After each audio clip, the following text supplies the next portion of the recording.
Now it's National Allotments Week and gardeners all over the Solent area have been celebrating the inclusive nature of gardening.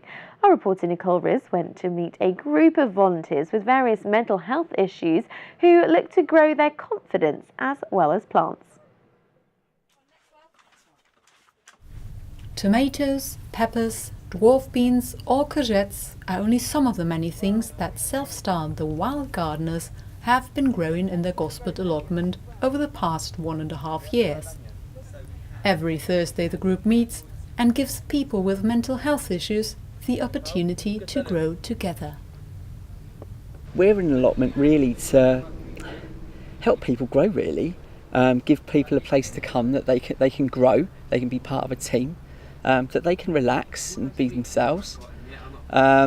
Obviously the growing is really important, but the social aspect for us is probably as important. The kind of sort of guys that we've got as part of our group, they kind of need a step outside of their lives, and this gives them that opportunity. It was initially very, very informal, but the group was a lot smaller at the time, so really the allotment and what we grow is grown with the group.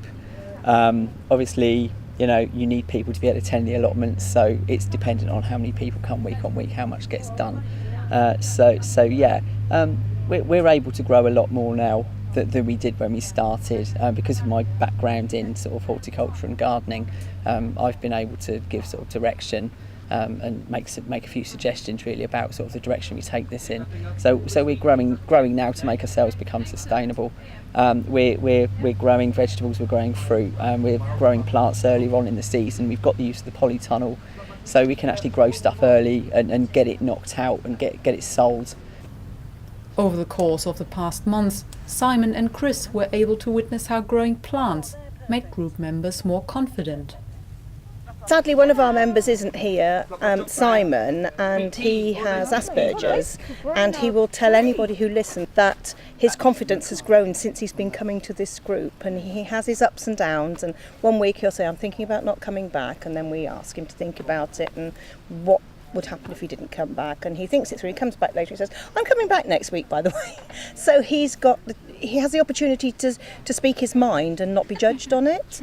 So several other members are doing things that they would never have conceived of doing if they were at home, living by themselves or with parents. They just are amazed by their own abilities. Our young man over there who's harvesting the sweet peas grew potatoes from seed potatoes. We harvested them at our wild gathering.